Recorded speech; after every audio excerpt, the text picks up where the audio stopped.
ಮಾನ್ಯ ವಸತಿ ಸಚಿವರಾದಂಥ ಜಮೀರ್ ಅಹಮದ್ ಅವರು ಒಂದು ಪತ್ರ ಬರೆದಿದ್ದಾರೆ. ನಾಳೆ ಸ್ವಾತಂತ್ರ್ಯ ದಿನಾಚರಣೆ ಕಾರ್ಯಕ್ರಮಕ್ಕೆ ನನಗೆ ಹೋಗ್ಲಿಕ್ಕಾಗಲ್ಲ, ನಾನು ಆ ಕಾರ್ಯಕ್ರಮದಲ್ಲಿ ಭಾಗವಹಿಸ್ಲಿಕ್ಕಾಗಲ್ಲ ಅಂತ ಒಬ್ಬ ಸಚಿವ ಪತ್ರ ಕೊಟ್ರೆ, ರಾಷ್ಟ್ರೀಯ ದಿನಾಚರಣೆಗೆ ಎಷ್ಟು ದೊಡ್ಡ ಪ್ರಮಾಣದ ಮಹತ್ವ ಕೊಟ್ಟಿದೆ ಅಂತ ಗೊತ್ತಿದೆ. ನನಗೆ ಸಮಯದ ಅವಕಾಶ ಇಲ್ಲ, ರಾಷ್ಟ್ರೀಯ ದಿನಕ್ಕೆ ನಾನು ಬರ್ಲಿಕ್ಕಾಗಲ್ಲ ಅಂತ ಒಬ್ಬ ಸಚಿವ ಹೇಳಿದ್ರೆ ಅಂತ ಸಚಿವನ ಯಾಕೆ ಇಟ್ಕೋತೀರಿ? ಮತ್ತೆ ರಾಷ್ಟ್ರಧ್ವಜವನ್ನು ಆರಿಸ್ಲಿಕ್ಕೆ ಆಗದಷ್ಟು ದೊಡ್ಡ ವ್ಯಕ್ತಿತ್ವ ಯಾರ್ದಾಗಾರೆ? ಒಬ್ಬ ಸಚಿವ ಈ ರೀತಿ ಪತ್ರವನ್ನ ಕೊಟ್ಟಿದ್ದನ್ನ ಸರ್ಕಾರ ಅಕ್ಸೆಪ್ಟ್ ಮಾಡ್ಕೊಳ್ಳುತ್ತೆ ಅಂತಂದ್ರೆ, ನಾಳೆ ರಾಷ್ಟ್ರಧ್ವಜ ಸ್ವಾತಂತ್ರ್ಯೋತ್ಸವ ಆಚರಣೆ ಯಾರಿಗೋಸ್ಕರ? ಬಹಳ ದೊಡ್ಡ ದೊಡ್ಡ ಸ್ವಾತಂತ್ರ್ಯ ಆಚರಣೆಯನ್ನು ಮಾಡ್ತಾ ಒಬ್ಬ ಸಚಿವ ಪತ್ರವನ್ನು ಅಧಿಕೃತವಾಗಿ ಕೊಟ್ಟಿದ್ದಾರೆ, ನಾನು ಹೋಗಲ್ಲ, ನನಗೆ ಸಮಯದ ಅವಕಾಶ ಇಲ್ಲ ಅಂತ. ಅದನ್ನು ಮುಖ್ಯಮಂತ್ರಿಗಳು ಒಪ್ಕೊಳ್ತಾರೆ, ಬದಲಾಯಿಸ್ತಾರೆ ಅಂತಂದ್ರೆ ಏನ್ ರಾಷ್ಟ್ರೀಯ ಧ್ವಜಕ್ಕೆ, ರಾಷ್ಟ್ರೀಯ ಆಚರಣೆ ಗೌರವ ಇಲ್ಲೇನೋ? ಸಮಯದ ರಾಷ್ಟ್ರದ ಸ್ವಾತಂತ್ರ್ಯ ದಿನಾಚರಣೆಗೆ ಹೋಗ್ಲಿಕ್ಕೆ ಆಗದಲ್ಲೇ ಇರುವಂತ ಸಚಿವ ಯಾಕಿರ್ಬೇಕಾದ್ರೆ ಸದನದಲ್ಲಿ? ಅಧ್ಯಕ್ಷರೇ, ಅವರು ಜಿಲ್ಲೆ ಇಲ್ಲ ಮಾನ್ಯ ಅಲೋಕೇಶನ್ ಮಾಡುವಾಗ ಏನ್ ಬರ್ದಿದ್ದಾರೆ ಅಂತ ಓದ್ಲಾ? ನಾನು ಏನ್ ಬರ್ದಿದ್ದಾರೆ ಅಂತ ಓದ್ಲಾ? ಏನ್ ಬರ್ದಿದ್ದಾರೆ ಮಾಡುವಾಗ ಅಲ್ಲ ಮಾನ್ಯ ಅಧ್ಯಕ್ಷ, ಏನ್ ಬರ್ದಿದ್ದಾರೆ ಅಂತಂದ್ರೆ, ಆಯ್ತು, ಜಿಲ್ಲಾ ಅಲೋಕೇಶನ್ಸ್ ಮಾಡುವಾಗ ಅವ್ರಿಗೆ ಆ ಜಿಲ್ಲೆ ಹಿಂದೆ ಇದ್ರು, ಅದು ಬೇಡ, ಬೇರೆ ಜಿಲ್ಲೆ ಕೊಡಿ ಅನ್ನೋ ಇದನ್ನ ಅವ್ರು ಏನ್ ಹೇಳಿದ್ದಾರೆ ಅಂದ್ರೆ, ಮನೆ ಅಧ್ಯಕ್ಷೆ, ಆರೋಗ್ಯ ಸರಿ ಇಲ್ಲ ಹೋಗೋದಕ್ಕೆ ಒಬ್ಬ ಸಚಿವರಿಗೆ ಆದ್ಯತೆ ಯಾವುದು ಅಂತ ಅವರೇ ಬರೆದಿರೋ ಪತ್ರದಲ್ಲಿ ಆದ್ಯತೆ ಯಾವುದು ಅಂತ ಹೇಳ್ತಾರೆ. ರಾಜ್ಯದಲ್ಲಿ ಮುಂದಿನ ದಿನಗಳಲ್ಲಿ ಬಿಬಿಎಂಪಿ ಸೇರಿದಂತೆ ಮನವಿ ಮಾಡಿಕೊಂಡಿದ್ದಾರೆ, ಬೇರೆ ಜಿಲ್ಲೆ ಕೊಡ್ಲಿ ಅಂತ. ಮಾನ್ಯ ಕಂದಾಯ ಸಚಿವರೇ, ಒಬ್ಬ ಸಚಿವನಿಗೆ ಪ್ರೌಡ್, ನಾನು ಜಿಲ್ಲಾ ಸ್ವಾತಂತ್ರ್ಯೋತ್ಸವದಲ್ಲಿ ಭಾಗವಹಿಸ್ತೀನಿ ಅನ್ನುವಂಥದ್ದು ಒಂದು ಗೌರವದ ಸಂಕೇತ. ನನಗೆ ಸಮಯದ ಅವಕಾಶ ಇಲ್ಲ, ನಂಗೆ ಕೊಡಿ, ಚೇಂಜ್ ಮಾಡಿ ಅಂತ ಹೇಳ್ತೀರಿ ಅಂತಂದ್ರೆ, ಅಂತ ಸಮಯನೇ ಇಲ್ಲ ಅಂದ್ಮೇಲೆ ಆ ಸಚಿವನ ಯಾಕೆ ಇಟ್ಕೊಳ್ತೀರಿ ನೀವು?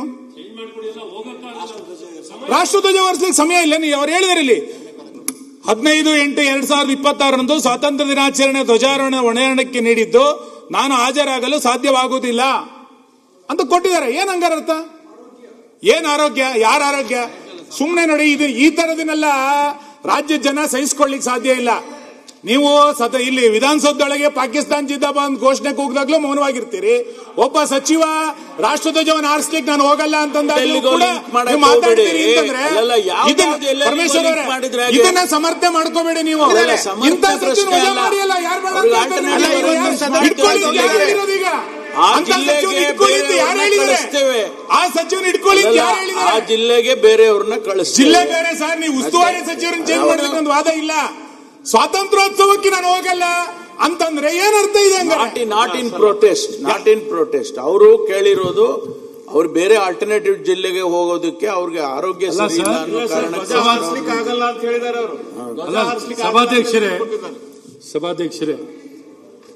ಒಬ್ಬ ಸಚಿವರಾಗಿರೋರು, ಸಚಿವ ಸ್ಥಾನ ತಗೊಂಡಿರುವಂತವ್ರು ಒಂದು ಜಿಲ್ಲಾ ಉಸ್ತುವಾರಿ ಸಚಿವರನ್ನಾಗಿ ಅವ್ರು ಮಾಡಿದಾಗ, ಸ್ವಾತಂತ್ರ್ಯ ದಿನದ ಅಂಗವಾಗಿ ಧ್ವಜಾರೋಹಣ ಮಾಡ್ಲಿಕ್ಕೆ ಅವ್ರಿಗೆ ಸಮಯ ಇಲ್ಲ ಅಂತಂದ್ರೆ, ಇದು ಯಾವ ರೀತಿ ನಡವಳಿಕೆ? ನೀವೇ ಸಮರ್ಥಿಸ್ಕೊಳಕ್ಕಾಗತ್ತಾ? ನೀವೇನಾದ್ರು ಸಮರ್ಥಿಸ್ಕೊಳಕ್ಕಾಗತ್ತಾ? ಅಥವಾ ಅವ್ರ ರಕ್ಷಣೆಗೆ ನೀವು ಬರ್ಲಿಕ್ಕಾಗತ್ತಾ? ಇಂಥ ವ್ಯಕ್ತಿ ಒಬ್ಬ ಚುನಾಯಿತ ಪ್ರತಿನಿಧಿ ಆಗಿರೋನು, ಒಬ್ಬ ಭಾರತೀಯನಾಗಿರೋನು ಯಾರೂ ಈ ರೀತಿ ನಡ್ಕೊಳ್ಳಿಕ್ಕೆ ಸಾಧ್ಯವೇ ಇಲ್ಲ. ಅಂತ ವ್ಯಕ್ತಿ ನಮ್ಮ ಕರ್ನಾಟಕ ರಾಜ್ಯದ ಘನವೆತ್ತ ಸರ್ಕಾರದ ಒಬ್ಬ ಸಚಿವರಾಗಿ ಕೆಲಸ ಮಾಡ್ತಾರೆ ಅಂದ್ರೆ ಹೇಗೆ ನೀವು ಸಮರ್ಥಿಸ್ಕೊತೀರಾ? ನೀವು ಉಸ್ತುವಾರಿ ಈ ವ್ಯಕ್ತಿ ಈ ನಡವಳಿಕೆ ನಿಜಕ್ಕೂ ರಾಜ್ಯಕ್ಕೆ, ದೇಶಕ್ಕೆ ರಾಷ್ಟ್ರಧ್ವಜಕ್ಕೆ ಅವಮಾನ ಮಾಡಿದ್ದಾರೆ. ವಿರೋಧ ಪಕ್ಷದ ಕೆಲಸ ಮಾಡಿರುವಂತವರು ಈ ಸಚಿವರು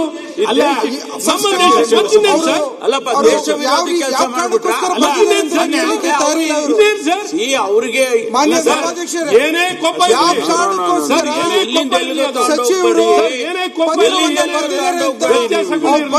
ರಾಷ್ಟ್ರದೋಷದ ಮೇಲೆ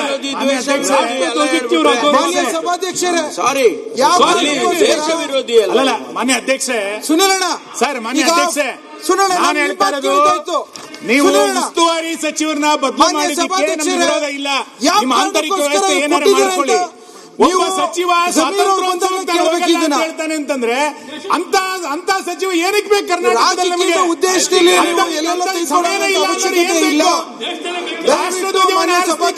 ಇಲ್ಲ ಅನ್ನುವಂತ ಸಚಿವರು ಜಮೀರ್ ಅಹಮದ್ ಅವರು ಬಂದ ನಂತರ ದೇಶಕ್ಕೂ ಬೇಕು.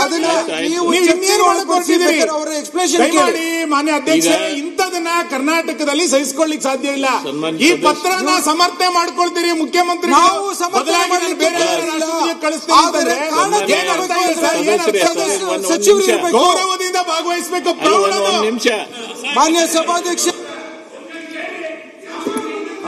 ಇವತ್ತು ರಾಷ್ಟ್ರಧ್ವಜ ಅಂತ ಹೇಳ್ತಾರೆ, ನಾಳೆ ಸಂವಿಧಾನಕ್ಕೆ ಕಿಮ್ಮತ್ತಿಲ್ಲ, ಇಲ್ಲಿ ಕುರಾನ್ ತಗೊಂಬರ್ರಿ ಅಂತ ಹೇಳ್ತಾರೆ. ನೀವು ಕೇಳ್ತೀರಿ? ನೀವು ನಿಮ್ಮ ಆಕ್ಷೇಪಣೆಗಳನ್ನ ನೀವೇನ್ ಕೇಳಿದ್ ತಪ್ಪನ್ನಂಗಿಲ್ಲ ನಾನು.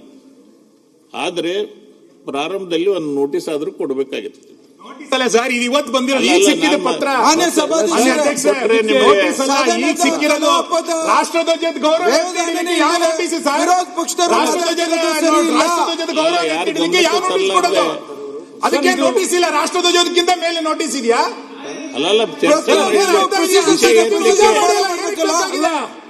ಸರ್, ಇಡೀ ರಾಷ್ಟ್ರ ಧ್ವಜಕ್ಕೆ ಅಥವಾ ದೇಶಕ್ಕೆ ಮಾಡ್ತಿರೋಂತ ಅವಮಾನ ಹಿಂದೂ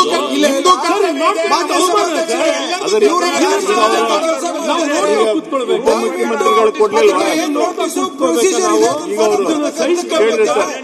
ಅಥವಾ ಈ ಸದನ ಒಂದ್ ನಿಮಿಷ ಅವ್ರು ಕೇಳ್ರಿ. ಅವ್ರು ಹೇಳ್ಕೊಂಡಿದ್ದಾರೆ, ಅವ್ರಿಗೆ ಅನಾರೋಗ್ಯ ಇದೆ, ನನಗೆ ಆರೋಗ್ಯ ಸರಿ ಇಲ್ಲ, ನಾನು ಹೋಗಕ್ಕಾಗೋದಿಲ್ಲ ಅನ್ನೋ ಅರ್ಥದಲ್ಲಿ ಅವರು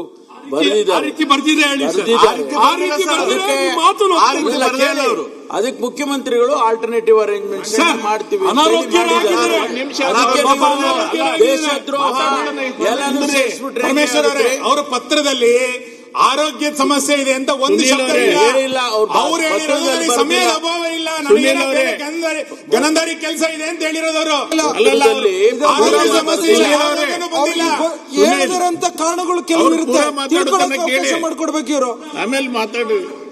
ಸಭಾಧ್ಯಕ್ಷರ, ಸಚಿವರು ಅವರ ಸಮಸ್ಯೆಗಳನ್ನ ಪತ್ರದ ಮೂಲಕ ಹೇಳಿದ ಕಾರಣಗಳು ಇರುತ್ತೆ. ನೀವು ಸುನಿಲ್ ನೀವು ರಾಜಕೀಯ ಪರಿಸ್ಥಿತಿ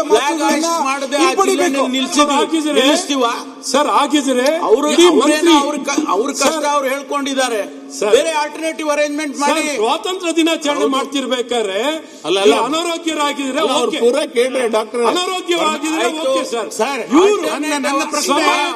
ನನ್ನ ಪ್ರಶ್ನೆ ರಾಷ್ಟ್ರಧ್ವಜಕ್ಕೆ ಆಲ್ಟರ್ನೇಟ್ ಮಾಡಬೇಡಿ, ರಾಷ್ಟ್ರಧ್ವಜ ಆರಿಸಲಿಕ್ಕೆ ಅಂತ ಸಮಯದ ಅಭಾವ ಇದೆ ಅಂದ್ರೆ ಸಚಿವನ ತೆಗಿರಿ ಆಲ್ಟರ್ನೇಟಿವ್. ಅದು ಬಿಟ್ಟು ನೀವು ರಾಷ್ಟ್ರಧ್ವಜಕ್ಕೆ ನಾವು ಸ್ವಾತಂತ್ರ್ಯೋತ್ಸವಕ್ಕೆ ಆಲ್ಟರ್ನೇಟ್ ಜನ ಅದು ಜನ ಅಲ್ಲ, ಅದು ಆಲ್ಟರ್ನೇಟ್ ಅಲ್ಲ. ನಾವು ಆ ಆಲ್ಟರ್ನೇಟ್ ನಿರೀಕ್ಷೆ ಬಿಡಿ ಅದನ್ನ ಅಲ್ಲ, ನಮಗ್ ಬಿಡಿ ಅದನ್ನ. ನಿಮಗ್ ಬಿಡೋದಲ್ಲ, ರಾಷ್ಟ್ರಧ್ವಜದ ಅಗೌರವ ಕೊಡಬೇಡಿ. ಇಡೀ ನಮ್ಮ ನಿಮ್ ಸರ್ಕಾರ ನಿಮ್ ಸರ್ಕಾರ ಯಾವ್ದಕ್ಕೆ ಗೌರವ ಕೊಡುತ್ತೆ ಅಂತ ಹೇಳಿ. ಈ ರೀತಿ ಸಭಾಧ್ಯಕ್ಷರೇ, ಸ್ವಾತಂತ್ರ್ಯ ದಿನಾಚರಣೆಯನ್ನ ಈ ಕಾಂಗ್ರೆಸ್ ಸರ್ಕಾರದಲ್ಲಿ ಇದೇ ರೀತಿ ಆಚರಣೆ ಮಾಡೋದು, ರಾಷ್ಟ್ರಕ್ಕೆ ಗೌರವ ಈ ರೀತಿ ಈ ಕಾಂಗ್ರೆಸ್ ಸರ್ಕಾರ ಆಚರಣೆ ಮಾಡುವಂತದ್ದು, ನಡೆಸ್ಕೊಳ್ಳುವಂಥದ್ದು. ನಿಮ್ ಪಾರ್ಟಿ ಹುಬ್ಬಳ್ಳಿಯಲ್ಲಿ ರಾಷ್ಟ್ರಧ್ವಜ ಆರಿಸ್ಲಿಕ್ಕೆ ಬಿಡ್ಲಿಲ್ಲ. ನಿಮ್ ಪಾರ್ಟಿ ಗೌರವ ನಿಮ್ಮಿಂದ ಕಲಿಬೇಕಾ? ನಮ್ಮಿಂದ ಏನ್ ಕಲಿಬೇಕಾಗಿಲ್ಲ. ನಮ್ಮಿಂದ ಏನು ಕಲಿಬೇಕಾಗಿಲ್ಲ. ನಾವು ನಿಮ್ಮ ಜವಾಬ್ದಾರಿ ಹೇಳಿ, ಈಗ ನಿಮ್ಮ ಜವಾಬ್ದಾರಿ ಹೇಳಿ. ನೀವು ಕಳಿಸೋದಕ್ಕೆ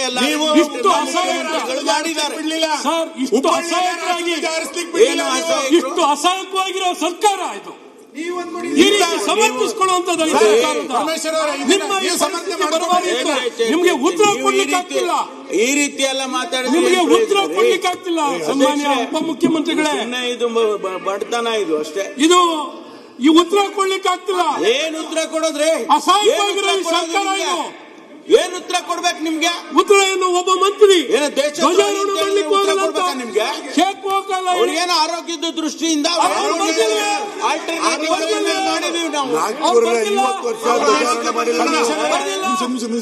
ಸರ್, ಪರಮೇಶ್ವರ್ ಅವರೇ, ಈ ಪತ್ರದಲ್ಲಿ ನೀವೇ ಒಂದು ಬರ್ಬಿಡಿ ಆರೋಗ್ಯ ಸಮಸ್ಯೆ ಇದೆ ಅಂತ.